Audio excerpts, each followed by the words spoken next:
Olá, um bom dia para você. Hoje é quarta-feira, 6 de abril, e o Senado Notícias está no ar. O Senado está fazendo mais uma semana de esforço concentrado. São sabatinas nas comissões e votações dos indicados também no plenário. E também audiências públicas, sessão de debates temáticos, homenagens e votações de projetos nas comissões e no plenário. Além da votação dessas autoridades sabatinadas nas comissões, o plenário do Senado deve votar hoje 3 projetos. Sessão marcada para a partir das 4 horas da tarde. Vamos conferir então a pauta. O primeiro item trata de conteúdos curriculares da formação do pedagogo para atuação direcionada a estudantes em situação de restrição de locomoção. Também pode ser votado o projeto que reconhece como genocídio o extermínio de ucranianos por meio da fome, chamado Holodomor, e que institui o 4º sábado de novembro como o Dia de Memória do Holodomor. E também pode ser votado o acordo com a Angola sobre defesa. Agora a gente confere a programação das comissões do Senado para hoje. Vamos ver também aí na tela cheia, às 8h30 da manhã, na Comissão de Meio Ambiente, pode ser votado o projeto para promover o uso de fontes alternativas de abastecimento de água. Às 9 horas, Comissão de Segurança Pública, os senadores podem votar projeto que proíbe o uso da tese da legítima defesa da honra como um argumento para a absolvição lá no Tribunal do Júri dos acusados de feminicídio. Às 10 horas da manhã, Comissão de Relações Exteriores. Hoje vai ser ouvido o chanceler Carlos Alberto Franco. No mesmo horário, Comissão de Constituição e Justiça. Os destaques da pauta são a PEC da reforma tributária e o projeto de ampliação do porte de armas. Também às 10 horas, Comissão de Infraestrutura, com sabatinas de indicados para agências reguladoras, como a do petróleo e da energia elétrica. E às 10h30, Comissão de Assuntos Sociais, com audiência pública sobre serviços de telesaúde. A reforma tributária, como vimos, está na pauta de hoje da Comissão de Constituição e Justiça, marcada para as 10 horas da manhã. O senador Roberto Rocha apresentou o primeiro relatório sobre a matéria em setembro do ano passado. De lá para cá, analisou mais de 250 emendas. Para tentar diminuir resistências, acatou total ou parcialmente quase 70 e apresentou 5 complementações de voto. Mesmo assim, ainda não conseguiu um consenso sobre o texto. O senador Oriovisto, por exemplo, diz que aprovar a proposta como está vai tornar o sistema tributário ainda mais confuso. O Senado não pode aprovar essa PEC. Existem caminhos mais simples. E um deles é o do movimento Simplifica Já, apoiado por muita gente, proposto no Senado pelo saudoso Major Olímpio. Entre os pontos que ainda provocam questionamentos está a necessidade de compensação para os estados e regiões. Alguns senadores alertam que o Fundo de Desenvolvimento Regional, que deverá ser criado por lei complementar, não vai garantir essa compensação aos estados produtores que perderem muito com a reforma. Não podemos esquecer que os incentivos fiscais, os benefícios fiscais para os estados distantes dos centros consumidores, como Norte, Nordeste e Centro-Oeste, eles não vêm por uma razão a não ser para que possamos garantir geração de emprego e renda. E esse Fundo de Desenvolvimento Regional não vai garantir a médio prazo, daqui 20 anos, que os estados distantes dos centros consumidores consigam minimamente atrair indústrias para gerar emprego para a população. Vários senadores também defendem que o texto inclua um tratamento tributário ajustado às particularidades das operações feitas pelas cooperativas. A não incidência do imposto de renda às pessoas jurídicas, a suspensão da incidência no ISS, a exclusão da base de cálculo do PIS e do COFINS. É uma maneira de estimular esse modelo econômico tão elogiado, que vem desde a encíclica papal, repito, elogiarmos e defendermos e estimularmos cada vez mais cooperativas. Aliás, o Brasil tem, senhor relator, o Brasil tem 21.800 cooperativas. Isso significa milhões de empregos pelo Brasil. Muitos prefeitos também questionam o fim do ISS, que, segundo eles, é o que garante a autonomia tributária dos municípios. O presidente do Senado, Rodrigo Pacheco, e o presidente da CCJ, senador Davi Alcolumbre, buscam acordo para votar a PEC esta semana. A proposta é o primeiro item da pauta da Comissão de Constituição e Justiça. Se for aprovado na CCJ, o texto ainda precisará do apoio de pelo menos 49 senadores para ser aprovado em plenário. É o tema mais esperado, o tema mais complexo e até mais sensível para a República. Portanto, eu aguardo que a reforma possa ser apreciada muito em breve e espero também que ela seja apreciada muito em breve no Senado Federal. O presidente do Senado disse nesta terça que, passando pela Comissão de Constituição e Justiça, a reforma tributária deve ser votada pelo plenário na semana que vem. Segundo ele, todo aumento de tributo deve ser evitado. Pacheco rejeitou também a possibilidade de privatização da Petrobras nesse momento. Eu considero que no momento atual do Brasil, qualquer pregação sobre aumento de tributo, de qualquer natureza, é algo que deve ser evitado. Não estou me referindo especialmente a CEFEM. Todo e qualquer aumento de tributo não é algo bem-vindo pela sociedade brasileira e pelos contribuintes de modo geral. Nós temos que gerar produção, nós temos que gerar emprego, nós temos que gerar riquezas no Brasil, e o aumento da carga tributária num país que já tem uma carga excessiva, me parece não seja o caminho adequado. Nesse momento, eu não considero que esteja na mesa uma privatização de Petrobras, nem de Banco do Brasil, nem de Caixa Econômica, porque são instituições que, no final das contas, são um patrimônio nacional, que, se bem geridos, geram frutos à sociedade brasileira. Então, é preciso ter bastante cautela nessas apreciações, em especial em momentos de crise.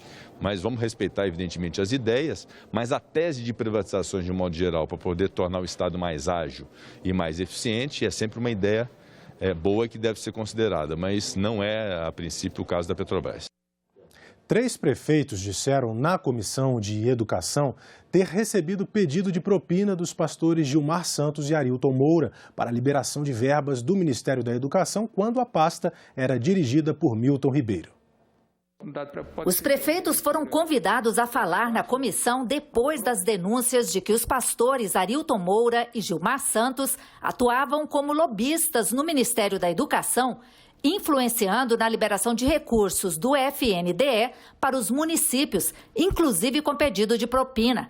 Em áudios divulgados pela imprensa, o ex-ministro Milton Ribeiro disse priorizar municípios administrados por prefeitos vinculados aos pastores, a pedido do presidente Jair Bolsonaro. Dos 9 prefeitos convidados a falar na comissão, 5 participaram por videoconferência. O prefeito Gilberto Braga, de Luiz Domingues, no Maranhão, confirmou o pedido de propina para destravar a liberação de recursos. Segundo ele, em abril do ano passado, após uma reunião no MEC com Milton Ribeiro e gestores de vários outros municípios, o pastor Arilton Moura convidou os prefeitos para um almoço e lá, numa conversa aberta, fez o pedido de propina. Esse almoço tinha uma faixa de uns 20 a 30 prefeitos. E a conversa lá era muito bem aberta. Ele virou para mim e disse: cadê suas demandas? Eu apresentei minhas demandas para ele e ele falou rapidamente, disse: olha, para mim você vai me arrumar os 15 mil para mim protocolar as suas demandas e depois que o recurso já estiver empenhado, você, como a sua região, a região de mineração, você vai me trazer 1 quilo de ouro. E, como eu relatei na minha nota, eu não disse nem que sim, nem que não, me afastei da mesa e fui almoçar.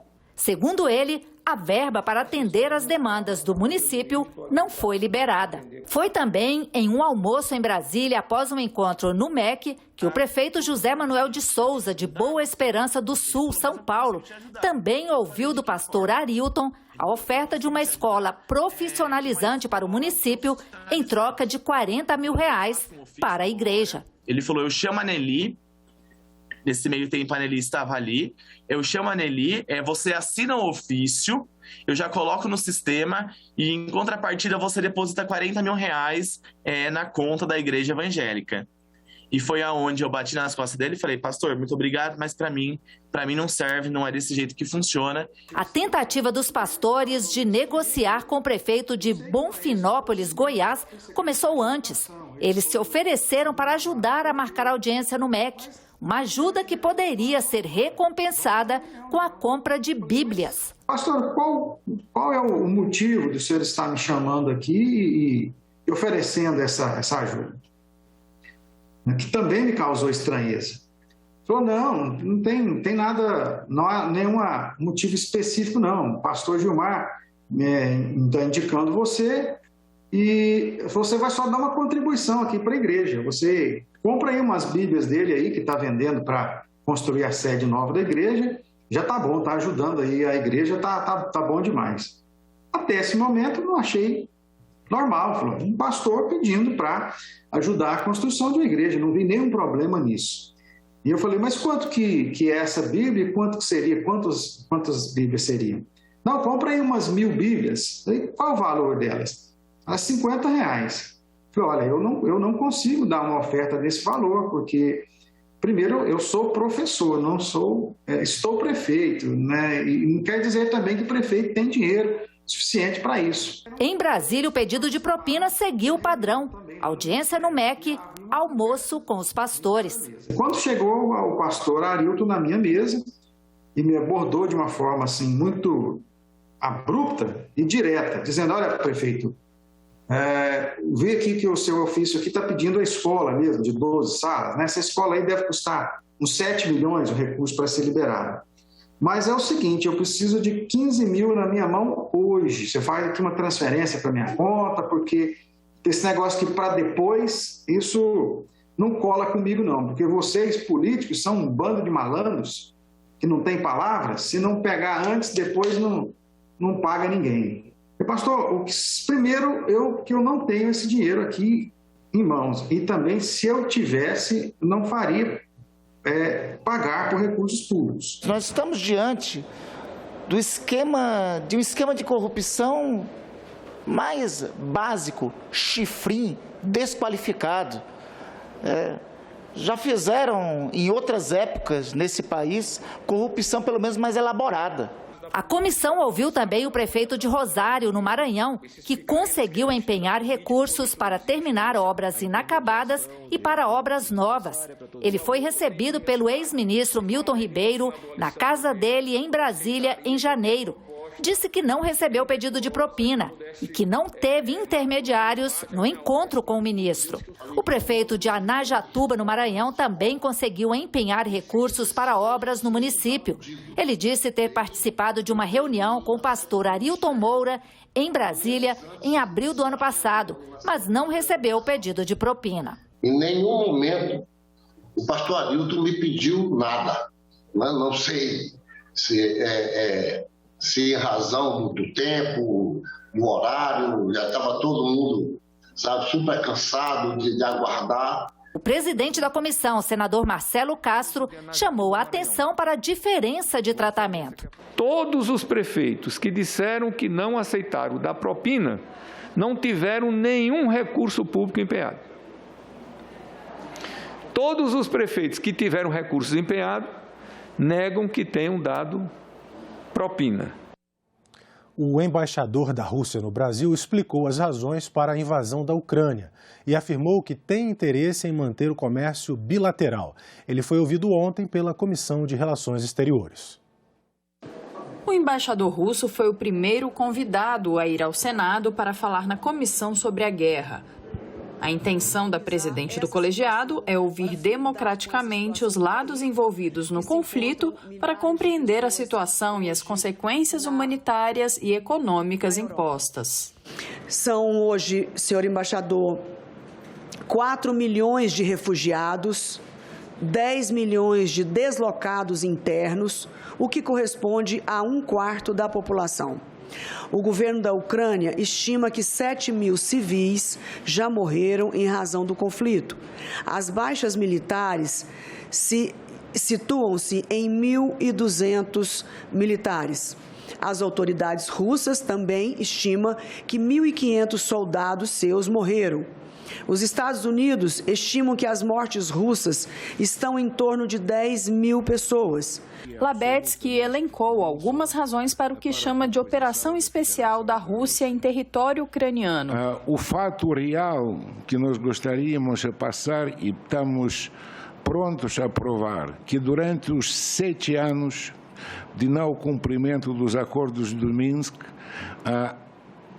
os nacionalistas e fascistas ucranianos levaram à prática o genocídio da população de Donetsk e Lugansk. A Ucrânia se tornou um Estado anti-Rússia. E o primeiro objetivo que nós não podemos permitir. E o primeiro objetivo da nossa operação, como foi dito pelo presidente Putin no dia 24 de fevereiro, é denazificar e demilitarizar a Ucrânia. Além disso, a aproximação da Ucrânia com a OTAN também representa, segundo o embaixador, uma ameaça à segurança do povo e do país russo. E se nos inícios dos 90, quando nós retiramos as forças da União Soviética da fração da Rússia da Alemanha, o número dos membros da OTAN foi só 13, hoje, no início de 2022, nós temos 30 Estados membros e a estrutura belicista e ofensiva da OTAN se aproximou das nossas fronteiras. Os senadores que participaram da audiência levantaram questões como a morte injustificada de civis e falta de diplomacia. Também houve preocupação quanto à dependência do Brasil de insumos russos de fertilizantes para a agricultura. Confirmamos o nosso interesse de alargar essa cooperação e de continuar de fornecer todos os insumos necessários para a produção agrícola brasileira e estamos cumprindo agora esses entendimentos e os contratos que foram assinados. E hoje, a Comissão de Relações Exteriores deve ouvir o encarregado de negócios ucraniano no Brasil, a partir das 2 da tarde, e o ministro das Relações Exteriores, Carlos Alberto Franco França, a partir das 10 horas da manhã, sobre esse assunto. A Comissão de Constituição e Justiça aprovou ontem a indicação do juiz Sérgio Pinto Martins para compor o Tribunal Superior do Trabalho, o TST. Também foram aprovadas outras 5 indicações para o Conselho Nacional de Justiça e o Conselho Nacional do Ministério Público. Sérgio Pinto Martins é integrante do Tribunal Regional do Trabalho de São Paulo, onde ingressou por concurso em 1990. Tive a oportunidade de publicar várias obras sobre direito do trabalho, direito da Seguridade Social, que totalizam 54 obras e mais 30 obras coletivas. Manifesto o meu agradecimento aos colegas, aos professores, aos alunos que estudaram pelos meus livros. Espero ter tido a possibilidade de contribuir de alguma forma no aprendizado e no estudo do direito do trabalho. Sempre me ative na aplicação das normas aprovadas pelo Poder Legislativo, especialmente a Constituição e a legislação infraconstitucional. E asseguro que não será diferente se for aprovado na sabatina para o cargo de ministro do Tribunal Superior do Trabalho. Na mesma reunião, a CCJ aprovou as indicações de Marcelo Terto e Silva, Marcos Vinícius Jardim Rodrigues e Giovanni Olson para o Conselho Nacional de Justiça, e de Rodrigo Badaró Almeida de Castro e Rogério Magnus Varela Gonçalves para o Conselho Nacional do Ministério Público. Esses órgãos são importantíssimos na correição tanto do Ministério Público como da magistratura. E certeza absoluta que esse papel institucional que o Conselho representa, assegurados pela Constituição e por esta Casa, é relevantíssimo do ponto de vista institucional. E a Comissão de Assuntos Econômicos aprovou indicados para o Conselho Administrativo de Defesa Econômica e também para o Banco Central. Diogo Abriguilhem foi sabatinado para o cargo de diretor do Banco Central. Bacharel e mestre em Economia pela PUC do Rio de Janeiro, fez doutorado também em Economia na Universidade de Princeton, nos Estados Unidos. Na fala inicial, preocupação com a manutenção da estabilidade e um cenário de baixa inflação. A manutenção ao longo do tempo de uma inflação baixa exige monitoramento constante e atento, associado a uma comunicação eficaz para a melhor tomada de decisões. Tão somente com essa postura é que manteremos a inflação baixa e estável e reduziremos os riscos futuros da inflação. Renato Dias de Brito Gomes, outro indicado para o Banco Central, também é bacharel e mestre em Economia pela PUC do Rio.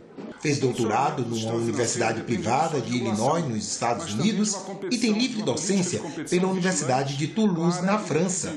Tem expectativa quanto ao avanço da agenda competitiva defendida pelo banco. Não pouparei esforços para dar continuidade e aprofundar a agenda competitiva do Banco Central, das quais são exemplos as agendas evolutivas do PIX e do Open Banking.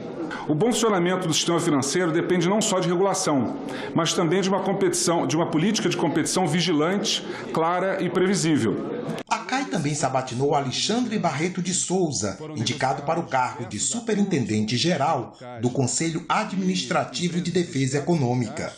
Presidente do CAD no quadriênio anterior, ele destacou realizações recentes do Conselho. Ao longo desses anos, senador veneziano, foram negociados diversos acordos entre o CAD e empresas investigadas pelo CAD, cerca de 180 acordos que representaram uma arrecadação efetiva para o Fundo de Defesa dos Direitos Difusos da ordem de 2 bilhões e 400 milhões de reais, que é mais um indicativo do grau de sucesso da autarquia.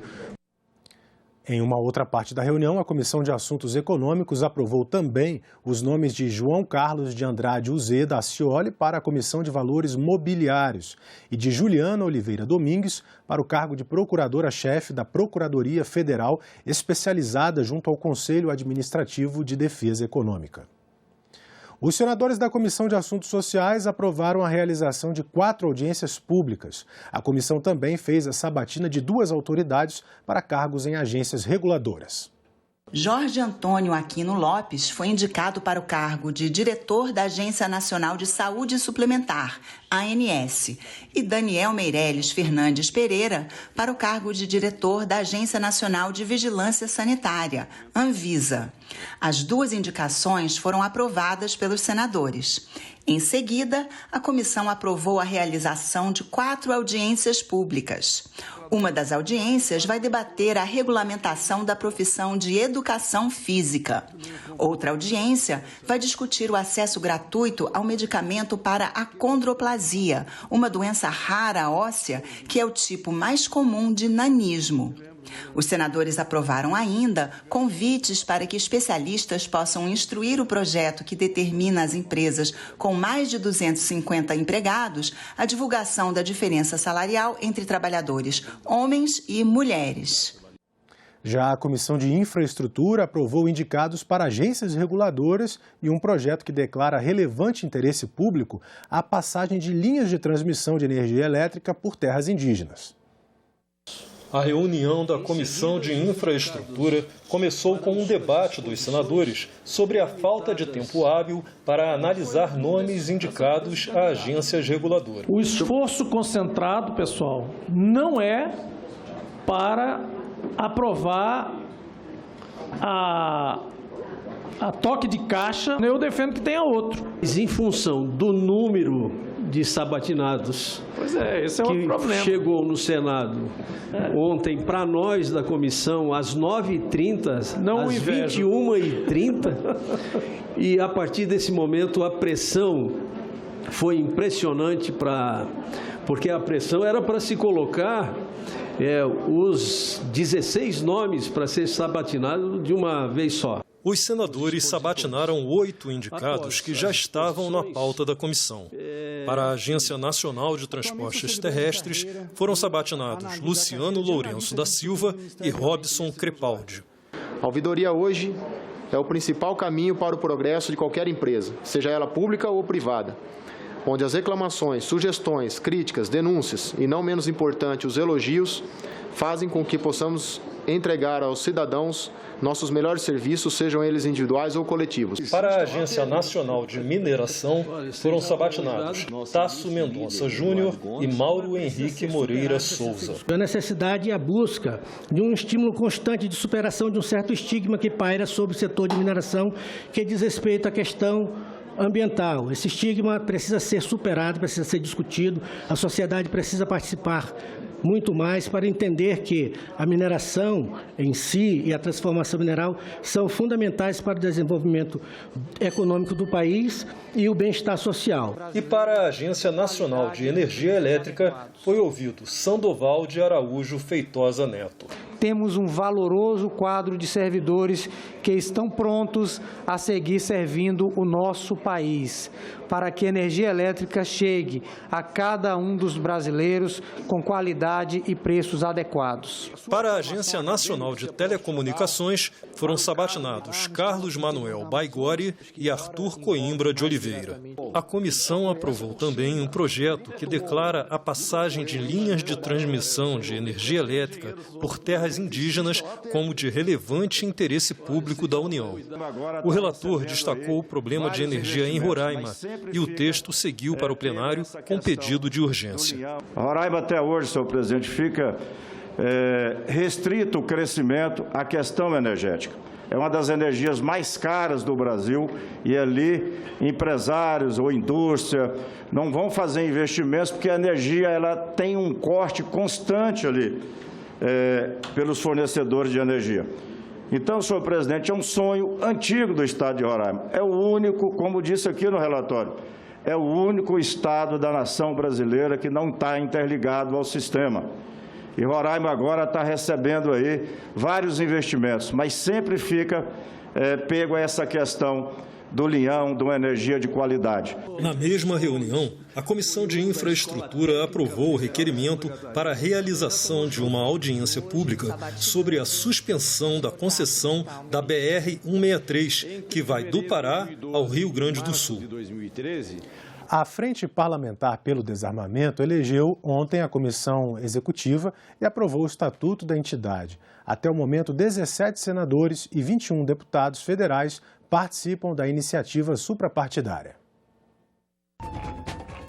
O ano era 2005 e esse foi um dos vídeos veiculados pela TV Senado sobre o referendo do desarmamento que culminou com o estatuto bastante restritivo. Será que a segurança vai aumentar se todos os cidadãos tiverem o direito de comprar armas e munição?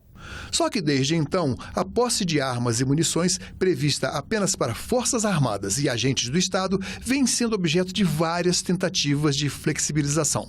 Mas projetos de lei e decretos presidenciais, como os que legalizam o porte para caçadores, clubes de tiro e proprietários de fazendas em zona rural, enfrentam resistência dentro do Congresso. Como resultado, senadores e deputados federais que se opõem à tendência formaram a Frente Parlamentar pelo Desarmamento. A gente colocou controle de armas porque entendemos que militares e outras categorias precisam estar armados e bem armados para o enfrentamento do crime, mas precisamos colocar uma atenção voltada para a população. Eleita presidente da Frente Parlamentar, composta por 17 senadores e 21 deputados federais, a senadora Elisiane Gama deu posse à mesa diretora. Em seguida, a palavra foi franqueada aos congressistas e especialistas convidados. Espero que a gente tenha força e tenha poder de convencimento aos colegas para dizer que o projeto de lei, na forma como está, ele é ao contrário do que alguns dizem, ele é uma afronta à vida, é uma ameaça à vida e é uma difusão de tudo aquilo que a gente não precisa. Eu acho que nós precisamos de mais argumentos e menos armas, mais educação e menos armas, mais valores da vida, mais espiritualidade e não armas, porque elas não nos trazem nada de positivo. A gente não é contra a arma, a gente é pelo controle rígido de arma, porque tem que ser. Então, os números estão aí, são muitas vezes usados de forma para lá ou para cá, mas Eu vou dar só um exemplo rápido, se a senhora me permite. O acesso fácil à arma de fogo, e veja que os clubes de atiradores, colecionadores, atiradores, colecionadores e caçadores, eram 150 mil até pouco tempo atrás, até 3 anos atrás. Hoje são quase 600 mil. De imediato, a Frente Parlamentar pelo Desarmamento promete mobilizar Congresso e sociedade contra o projeto de lei que amplia o acesso às armas pela sociedade civil. O decreto presidencial, que já era muito ruim, ele estabelecia um teto e esse vem com um piso. Ou seja, você vê o que é esse projeto e o que isso pode provocar de fato na vida da sociedade brasileira, da família brasileira. E é exatamente nesse sentido, nessa linha, que a Frente estará fazendo debate aqui no Congresso Nacional. Em 23 de março foi aprovado um projeto de resolução mudando o nome dessa frente para a Frente Parlamentar pelo Controle de Armas e Munições, mas a alteração ainda não foi promulgada. O Congresso Nacional se reuniu ontem para promulgar a proposta de emenda à Constituição que prevê regras para a aplicação de recursos do fundo eleitoral às candidaturas femininas. A proposta impõe aos partidos políticos a aplicação de recursos do fundo partidário na promoção e difusão da participação política das mulheres. O texto também prevê a utilização de recursos do fundo e do Fundo Especial de Financiamento de Campanha e a divisão do tempo de propaganda gratuita no rádio e na televisão no percentual mínimo de 30% para candidaturas femininas. A PEC determina que os partidos vão poder usar em eleições subsequentes os recursos não aplicados em programas de promoção e difusão da participação política das mulheres. A promulgação da proposta aconteceu durante cerimônia do Congresso no plenário do Senado Federal. Os termos do parágrafo 3º do artigo 60 da Constituição Federal, declaro promulgada a emenda constitucional número 117 de 2022. O mérito da proposta é dar visibilidade às candidaturas femininas, para que elas disputem em igualdade de condições o voto do eleitor. Faz isso preservando a autonomia dos partidos políticos. A PEC concede anistia aos partidos políticos que não preencherem a cota mínima de recursos ou que não destinaram os valores de repasses por gênero e etnia em eleições ocorridas antes da promulgação da emenda constitucional. Que as mulheres, além de todas as outras jornadas, são e vão continuar sendo cada vez mais políticas que representam o povo brasileiro, as mulheres brasileiras, os homens brasileiros, as crianças, os velhos, aqueles que não têm a participação efetiva nesse Congresso Nacional. Os limites vão ser os previstos hoje na legislação de 30%, seguindo decisão do Supremo Tribunal Federal. Se o partido lançar mais que 30% de candidaturas femininas, o tempo de rádio e TV e os recursos devem aumentar na mesma proporção. A distribuição de recursos deverá ser feita conforme critérios definidos pelos respectivos órgãos de direção e pelas normas estatutárias, considerando a autonomia partidária. Hoje comemoramos a efetiva participação feminina nos processos eleitorais vindouros, que tende, a partir do momento em que os exemplos que são dados da eficiência, da lealdade, da sinceridade da postura feminina na questão da sua atuação política, que possa prosperar cada vez mais a participação feminina. Somos poucas, apenas 15% nesse espaço de poder, quando somos mais da metade do eleitorado, a metade das filiadas a partidos políticos e mais da metade das eleitoras. Essa situação tem que ser revertida, principalmente porque sabemos quando mulheres e homens se unem em pé de igualdade, os resultados sempre apresentam melhor qualidade. Nós precisamos preparar o Brasil para o futuro. E isso passa pela construção de mais equilíbrio no exercício do poder.